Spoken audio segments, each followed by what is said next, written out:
A serial rapist strikes in a suburb outside Toronto, Canada.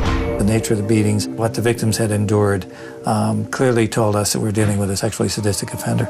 Years later, a serial killer brutally targets young girls in another Canadian town. It was gruesome. Who could kill a young teenage girl and dismember her body? Fear sweeps across southern Ontario. The bloody trail leads police to a pair of unlikely suspects, a young, beautiful married couple. The idea that these were the bad guys, that they were capable of doing anything so vile, is something that's hard for us to comprehend. She assaulted her sister. It was absolutely mind-boggling.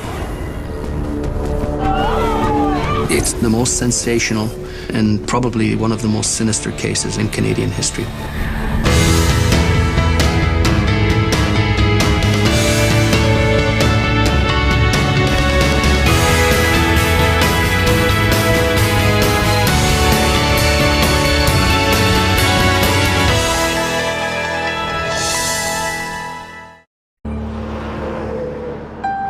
Saturday, June 29th, 1991, at a quiet recreational area near the town of St. Catharines in Ontario, Canada, some fishermen make a horrifying discovery. At one end of Lake Gibson, they notice several concrete blocks partially submerged in the water. They take a closer look and are shocked to find what appear to be pieces of human flesh protruding from the cracks. Niagara Regional Police search the murky waters for more clues. They find a total of 8 concrete blocks. Each contains body parts. We believe the party to be a female, young female. It could be between 14 to 24 years of age. The victim is identified as 14-year-old Leslie Mahaffey from the nearby town of Burlington. She had been missing for 2 weeks. The same day her body is found, a young couple exchange wedding vows 16 miles away in the quaint town of Niagara-on-the-Lake. Their fairy tale wedding is complete with a horse-drawn carriage. At face value, it was a beautiful wedding, but if you talk to the friends and the relatives, everybody knew that it was just a big charade. 21-year-old Carla Homolka and 26-year-old Paul Bernardo appear to be the perfect couple, but friends and family suspect Paul has been unfaithful. What they don't know is far worse. April 16th, 1992. Less than a year after Paul and Carla's wedding, 15-year-old Kristen French goes missing from her hometown of St. Catharines. 2 weeks later, on April 30th, 1992, Kristen's parents' worst fears are realized. A man searching for scrap metal finds the body of their daughter in a ditch on the side of the road in Burlington. Kristen had been sexually assaulted, beaten, and strangled. Her body was dumped less than a quarter-mile away from the cemetery where Leslie Mahaffey was buried a year earlier. Police consult with FBI profiler Greg McCrary. They suspect there may be a connection between the 2 young murder victims. Those crimes are very unusual, to abduct and murder young women. And there was a sort of a polarization here. One was abducted in Burlington and the body was in St. Catharines. The other was abducted in St. Catharines and the body was found in Burlington. It sort of connected the crimes geographically at that point. The location of the bodies and the viciousness of the attacks lead police to suspect this is the work of an experienced killer. This was no kid that was just starting a criminal career. This is somebody who had developed a degree of criminal sophistication over the years. Police also believe the culprit may have an accomplice after eyewitnesses report seeing the victim talking to 2 people just before she disappeared. What no one could imagine is that police would eventually tie the crimes to these seemingly innocent, beautiful newlyweds. They were attractive looking, they were intelligent, they were in love. The idea that these were the bad guys, that they were capable of doing anything so vile, is something that's hard for us to comprehend.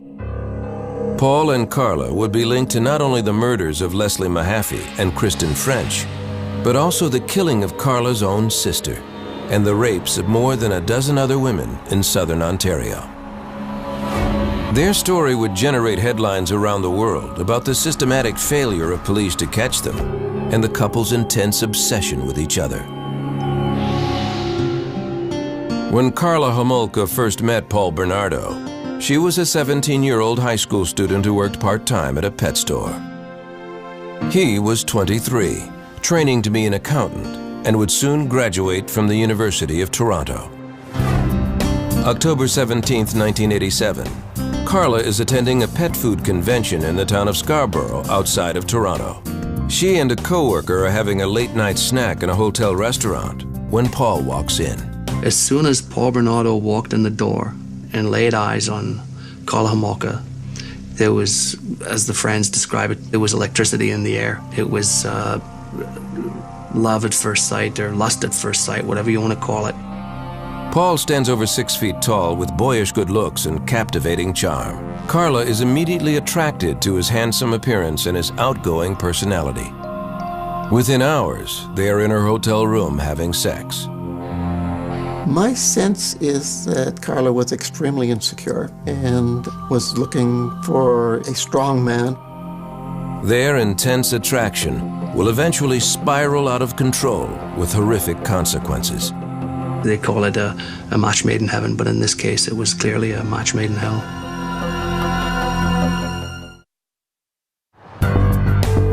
October 1987. When 17-year-old Carla Homolka first met Paul Bernardo in Scarborough, Ontario, it was lust at first sight. Carla believed 23-year-old Paul was the man of her dreams. But he was a man with dark secrets, and she was a young woman who would do anything for him. The oldest of 3 daughters, Carla Homolka was a popular and pretty girl. She grew up in St. Catharines on the southern shore of Lake Ontario. In high school, Carla had several boyfriends, but no one like Paul Bernardo. He was 6 years her senior, and in her mind, the perfect catch. She bragged to friends about his maturity and good looks, and Paul was quite taken with Carla, too. It was a perfect match for Bernardo. He'd found his soulmate. He'd found the woman who would do anything, and ultimately she did do anything. The youngest of 3 children, Paul was a good-looking boy with dimples and a sweet smile. But behind the happy expression was a little boy who had a difficult childhood. His mother was verbally abusive. His father, Paul discovered, was not his biological parent. This startling revelation occurred when Paul was 16. Around that time, Paul began peeking through his female neighbors' windows as they undressed. As he grew older, Paul's curiosity slowly escalated into something more aggressive. It would appear there's something very different in terms of his sexual makeup. From what I can glean, he wasn't necessarily a man who was terribly aroused by consenting sexual activity. Paul Bernardo tried to keep those sexual tendencies hidden. In September of 1983, he began taking classes at the University of Toronto at Scarborough. By all accounts, he was well liked by friends and neighbors. One of the most horrifying things is that he seems so normal. I believe that this is quite common in psychopathic personalities. They are often very charming, entertaining, life of the party kind of people. He had several girlfriends in college who said they broke up with him when their sexual relationships became abusive. He became fixated almost on violence towards women and on conquering women, on going to discos and bars and getting them and having sex with them and getting them to do whatever he wanted. In the spring of 1988, a sexual predator was roaming the streets of Scarborough. By May, there were already 7 attacks on women. We're supposed to warn women not to travel alone at night. The attacker would grab women as they got off the bus or walked through the park, pulling them behind bushes where he sexually assaulted them. Early on, these attacks consisted of fondling, but over a 13-month period, the assaults grew more violent. The media dubbed the attacker the Scarborough Rapist. Women were forced to perform intercourse, oral sex, and sodomy, and were sometimes beaten. Everybody knew about the Scarborough Rapist. Everybody was on their guard, and it was a nightmare for many young women, and it was a real nightmare for the women who unfortunately happened to be pounced on by him. The Metropolitan Toronto Police Department took statements from the victims, but they couldn't get an accurate description. The women had been attacked from behind and didn't clearly see his face. All they could tell was that he was young and good-looking, with light-colored hair. Police found another common characteristic among the attacks. The attacker forced the victims to call themselves degrading names, such as slut. Nobody had a clue who the Scarborough rapist was. The Toronto police were working diligently on the case. They'd taken as many as, I believe, 100 DNA samples from potential suspects. In the fall of 1988, the Toronto police called an FBI profiler, Greg McCrary, to assist in the search for the Scarborough rapist. Over the next several months, McCrary analyzed police reports and was able to link 4 more attacks to the Scarborough rapist, bringing the number up to 11. This was a very dangerous subtype of rapist that was very anger-based, perhaps even sadistic in nature.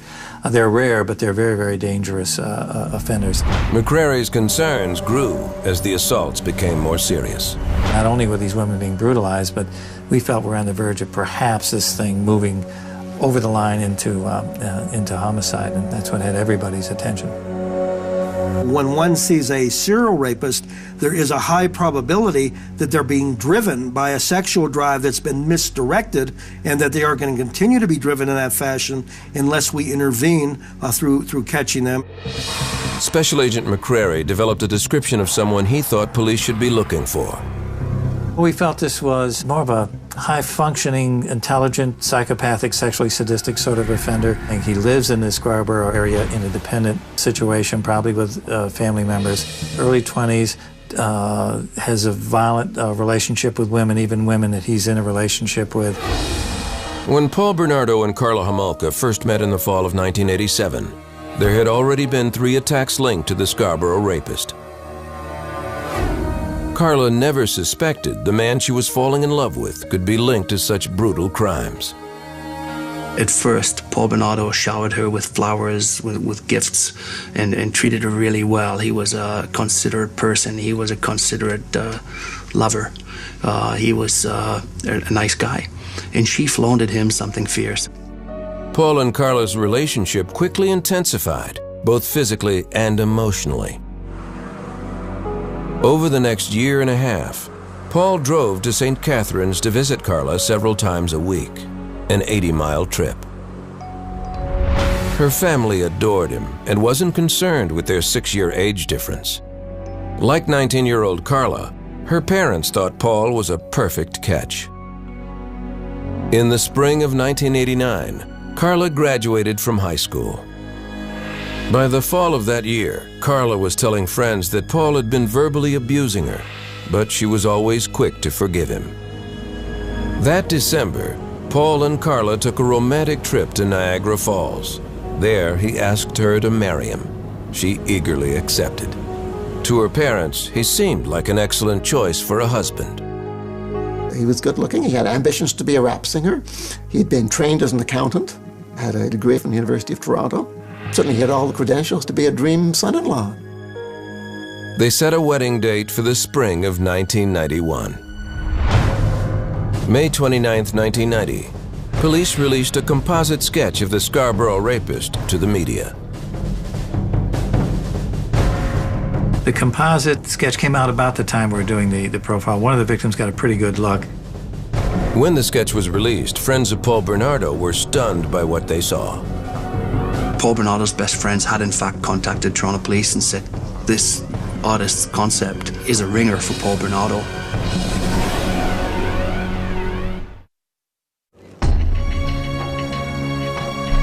During the summer of 1990, a serial rapist is terrorizing the Toronto suburb of Scarborough. Police release a composite sketch of the suspect. Metropolitan Toronto police stations are flooded with calls. The man accused of more than a dozen sexual assaults in the Scarborough area bears a strong resemblance to Paul Bernardo. By November of 1990, several people, including Bernardo's own friends, have given his name to police after seeing the composite sketch. Police bring him in for questioning and request a DNA sample.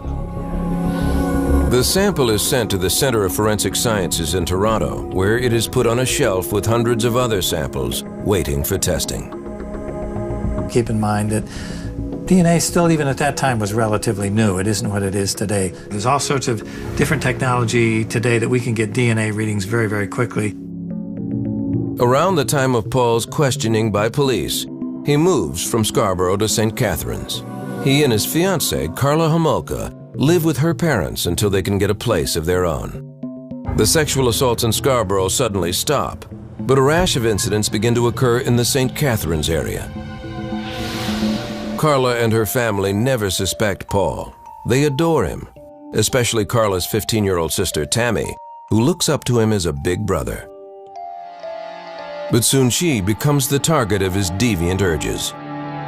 Secretly, he wasn't just the brother that she'd never had. He was also, ogling her and salivating over her, and she was the virgin that Karla wasn't. Paul begins to pressure Karla for the one thing she's unable to give him. While Karla wasn't a virgin, the closest person to her who was a virgin was her youngest sister, Tammy. Desperately wanting to please Paul, Karla agrees to drug her younger sister so Paul can have sex with her. Part of her reasoning is that she'll give him Tammy's virginity in place of her own. It will be Karla's Christmas present to her fiancé. December 23, 1990. After the rest of the Homolka family goes to bed, Paul and Karla invite Tammy to stay up late and have a few cocktails. What Tammy doesn't know is her drinks are laced with sleeping pills purchased by Karla. She used an animal tranquilizer in order to keep her sedated while the two of them participated in this rape. Karla uses another drug stolen from the veterinary clinic where she works to keep her sister unconscious. She soaks a rag with the drug halothane and keeps it over her sister's face while Paul rapes the young girl. They videotape the entire episode. All this happens while the rest of the family is asleep upstairs. Most people videotape their family holidays and their children's first, their second, third, and so on birthday. But he liked to videotape, in his eyes, his sexual contrast. Paul then orders Karla to assault her own sister. On videotape, Paul rapes her, and so does Karla. Sex with her own sister. But the plan turns deadly. After Karla rapes her sister, Tammy begins to vomit and chokes. Paul and Karla quickly dress her, hide the camera, and call 911.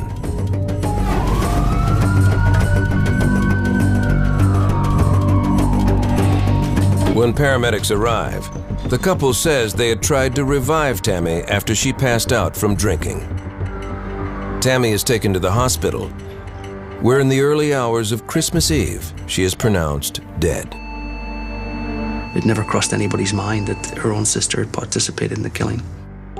Although doctors find a mysterious burn mark on Tammy's face, where Karla held the halothane-soaked rag, they conclude that she died of natural causes. Paul and Karla claim the mark as a rug burn caused by their attempt to revive Tammy.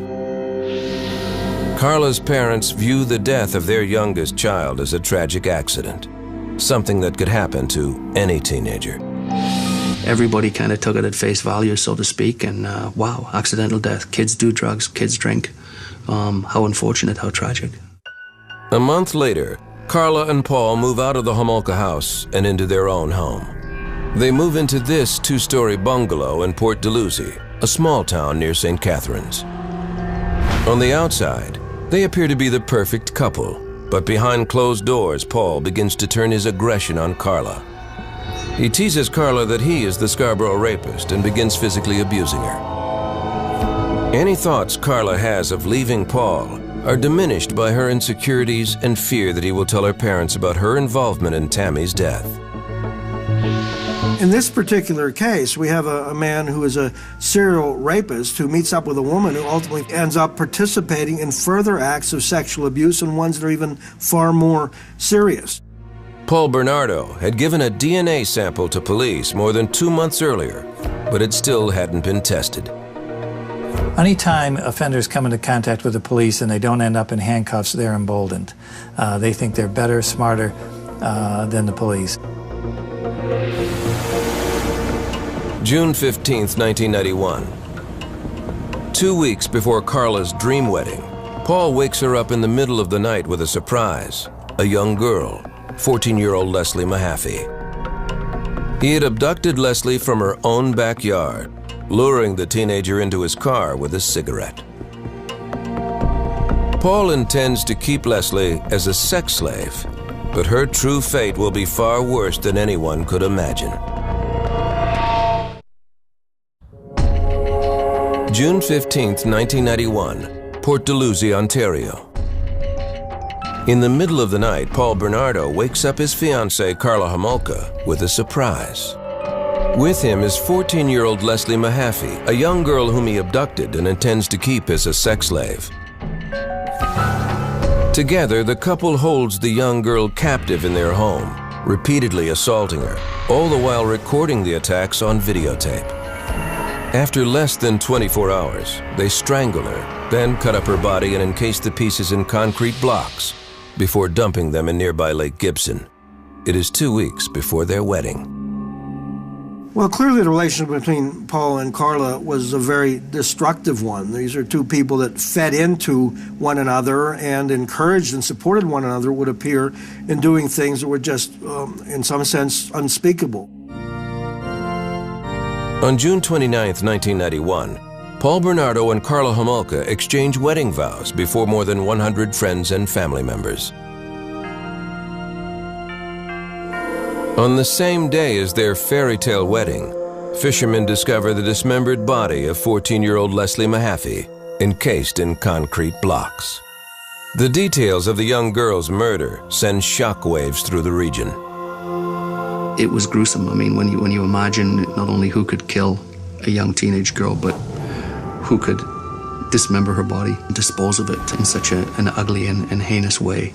There was this massive veil of fear right across southern Ontario. Over the next year, the Niagara Regional Police attempt to find any clues that will lead them to the killer of the teenager. They call in FBI profiler Greg McCrary to assist with the search. McCrary had been asked to help with the Scarborough rapist case more than 2 years earlier.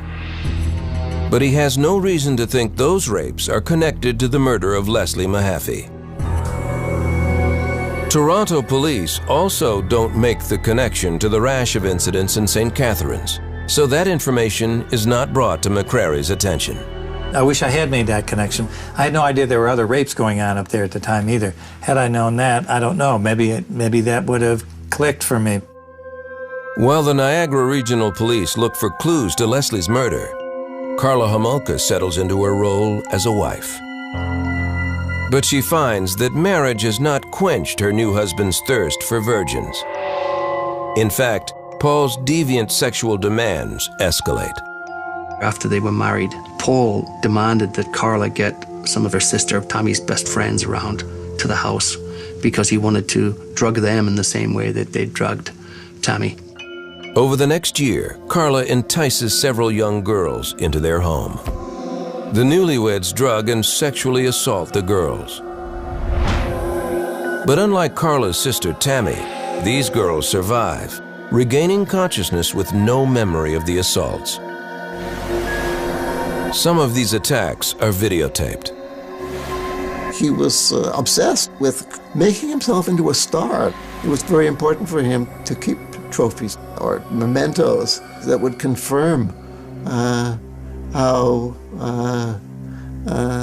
successful he had been on these occasions.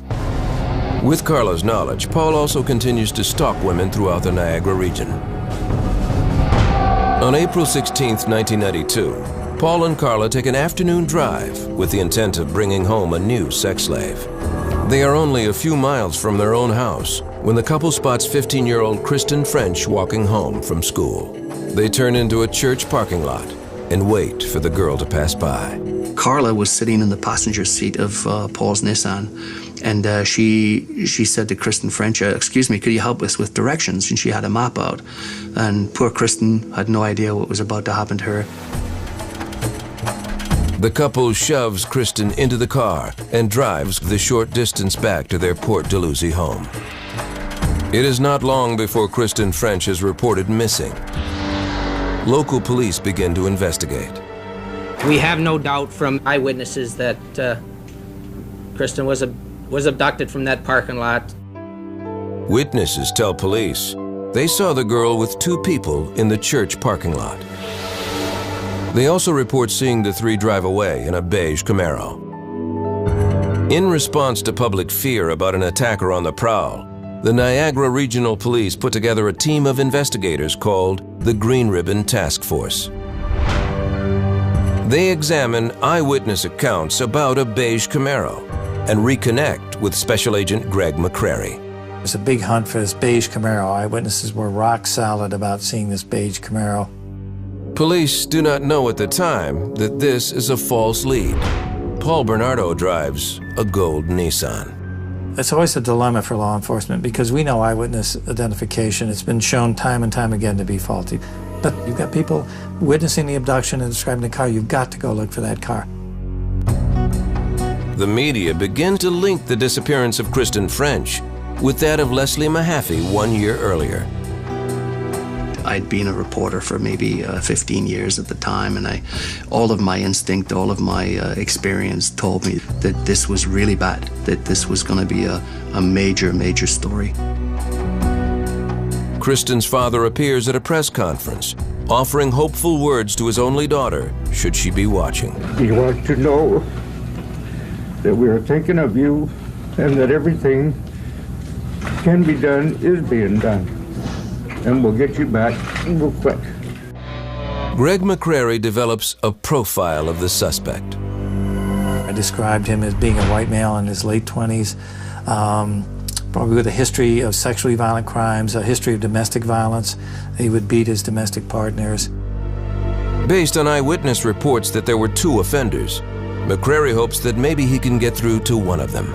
If we can drive a wedge in between them, is likely to be a falling out, and we would like to very much be able to facilitate that. Paul and Carla keep Kristen French for several days, raping, sodomizing, and beating her. They videotape the assault to add to their collection.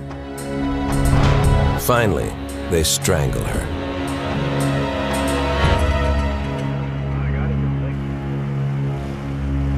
On April 30th, 1992, Kristen's body is found. Paul Bernardo has left the body of the St. Catherine's teen more than 30 miles away in the neighboring town of Burlington. Her body is discovered in a ditch near the cemetery where Leslie Mahaffey was laid to rest. While authorities attempt to link the two cases, local media feed the public's hunger. I mean, we covered it extensively, probably more than any other paper, but there was an audience and an appetite for that. As the hunt for a possible serial killer monopolizes the news, Paul and Carla's relationship becomes even more violent. In January 1993, a severe beating at the hands of Paul sends Carla to the emergency room. Around the same time, the DNA samples collected more than 2 years earlier in the Scarborough rapist case are finally processed. After sorting through hundreds of samples, Paul Bernardo is identified as the man responsible for the Scarborough rapes. He is now living 80 miles away in Port Dalhousie, where Kristen French and Leslie Mahaffey were murdered. That was a moment where I was both excited and frustrated. They had identified Paul Bernardo now as being the Scarborough rapist, and then he had moved into this area and became prime suspect, I mean #1 suspect in this case. Bernardo had been identified and questioned based on a composite sketch of the Scarborough rapist more than 2 years earlier. At that time, he had also given a sample of his DNA. I think he was more brazen and more aggressive than ever, thinking that for whatever reason he'd beaten the system. After investigators connect the three cases, reporter Alan Cairns gets the police tip of a lifetime. The guy said, pull your Scarborough rapist files. And I remember, no, it's the Kristen French murder. And the Leslie Mahaffey murder, he said, pull your Scarborough rapist guy files. It's the same guy. And I was stunned. Huge, huge story.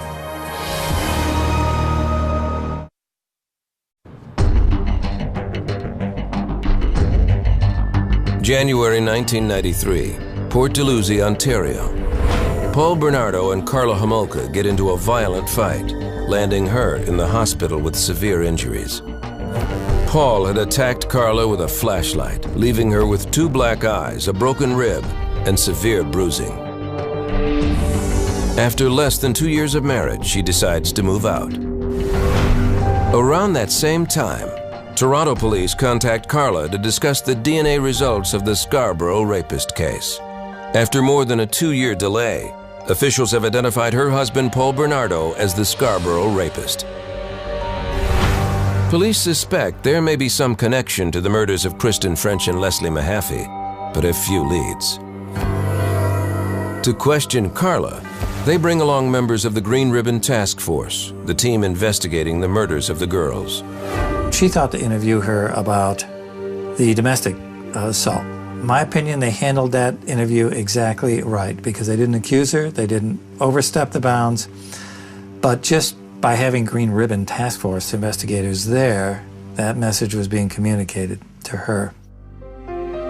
After the interview with authorities, Carla breaks down and confesses everything to her family.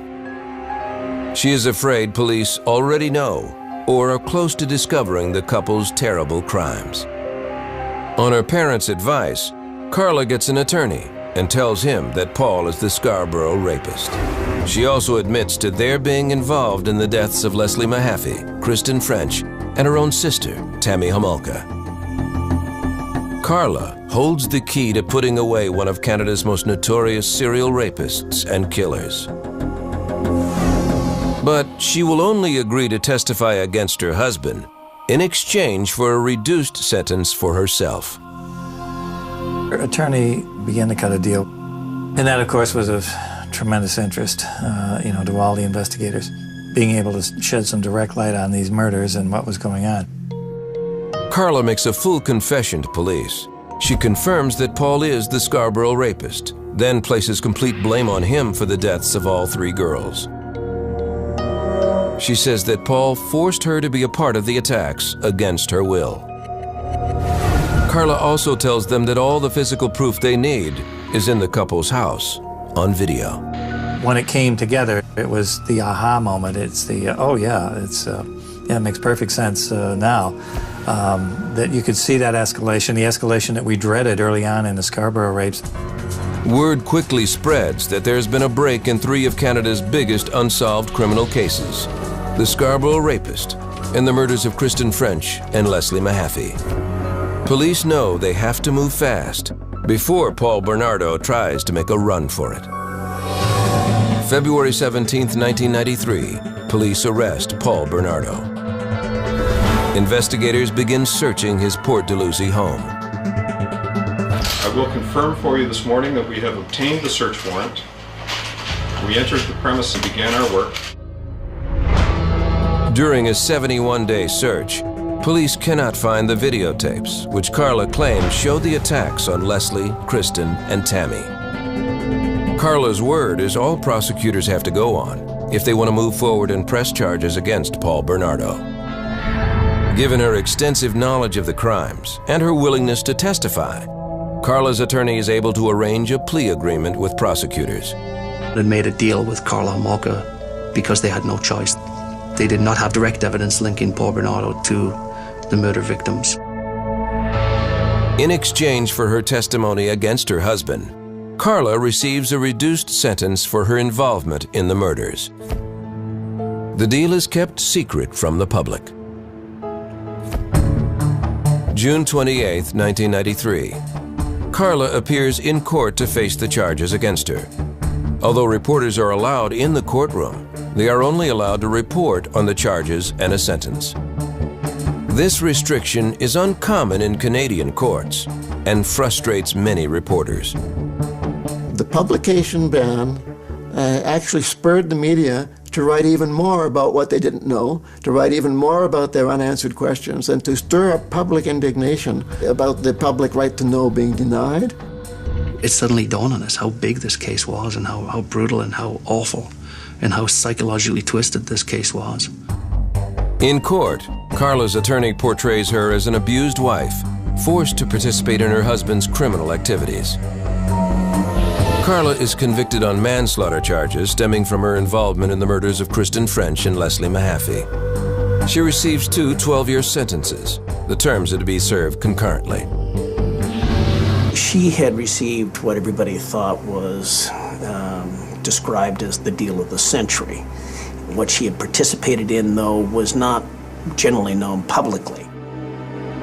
The light sentence causes widespread speculation about a secret plea agreement. Since her plea was not allowed to be publicized, it was inferred that it must have been a guilty plea.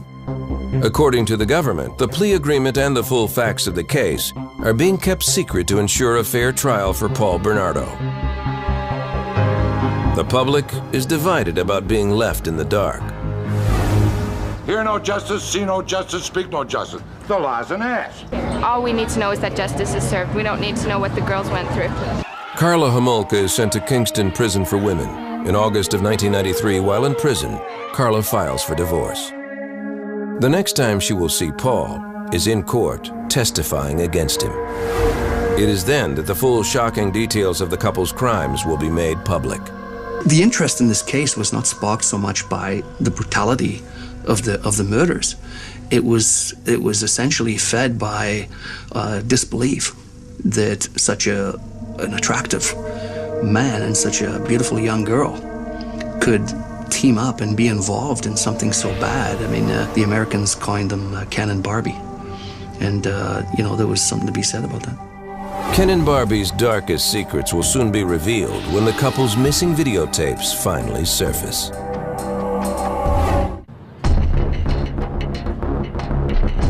May 18th, 1995, Toronto. It's day 1 of Paul Bernardo's trial, one of the most anticipated murder trials in Canadian history.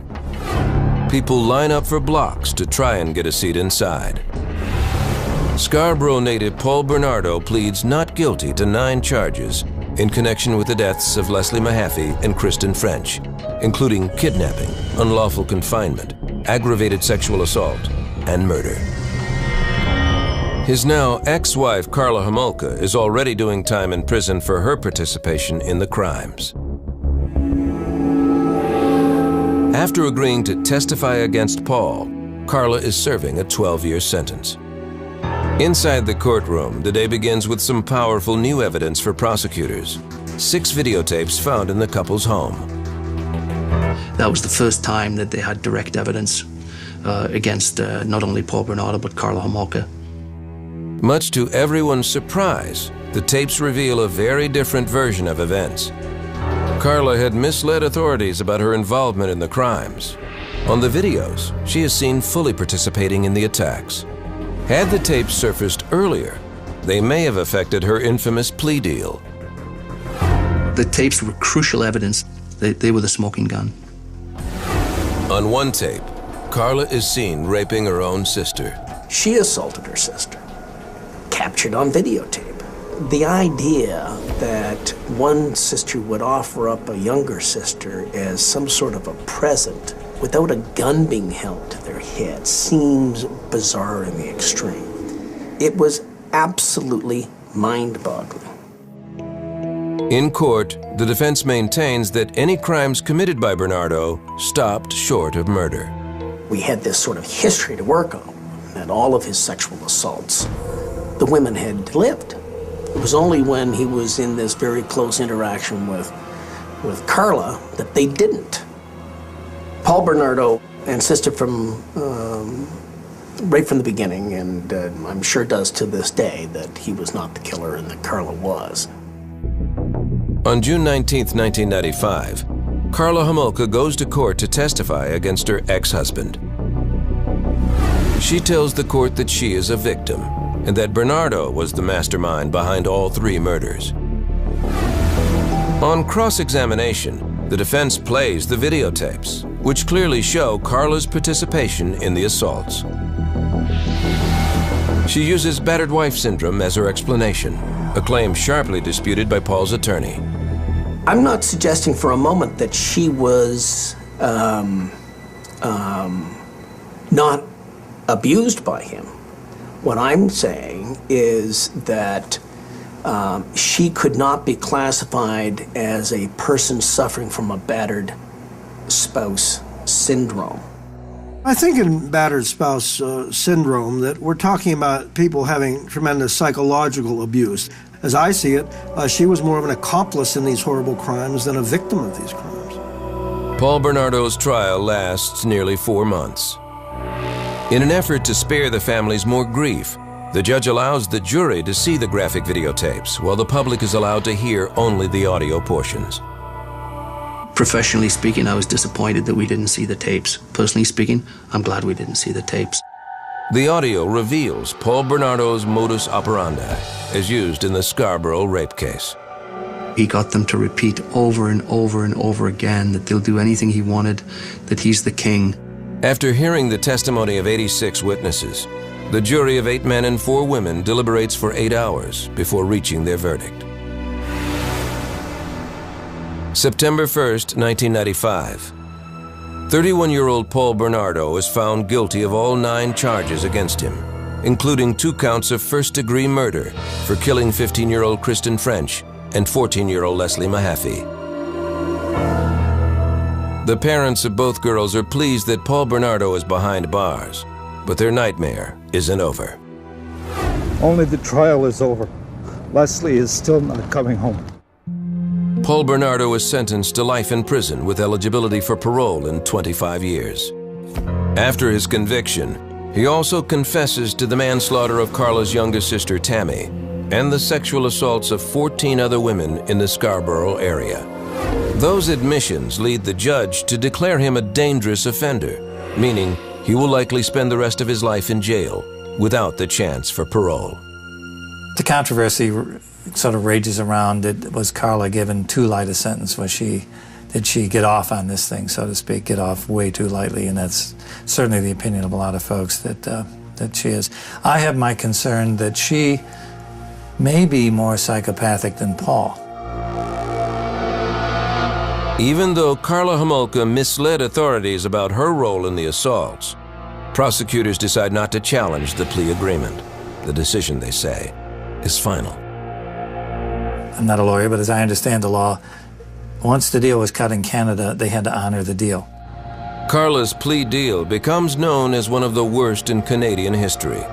The media call it the deal with the devil. The controversy surrounding the Paul Bernardo and Karla Homolka crimes does not end with the verdicts. The following year, the Ontario court releases the results of a 6-month-long inquiry into the police handling of the Paul Bernardo case. They conclude that the investigation was hampered by numerous mistakes and that Paul Bernardo fell through the cracks simply by moving from one community to another. Since the inquiry, Canadian authorities implemented a new system specifically for tracking serial predators. Their goal is to improve communication among police departments. On July 4th, 2005, 35-year-old Carla is released from prison after serving 12 years behind bars. Although she served her full sentence, some feel that was not long enough for the role she played in the crimes. My personal feeling is she got off light. I think that she has more culpability for this than she was punished for. But she's out. And so all we can do now is hope that she doesn't harm anyone else. Unable to comfortably return to her hometown of St. Catharines, Karla Homolka decides to start her life over in French-speaking Montreal.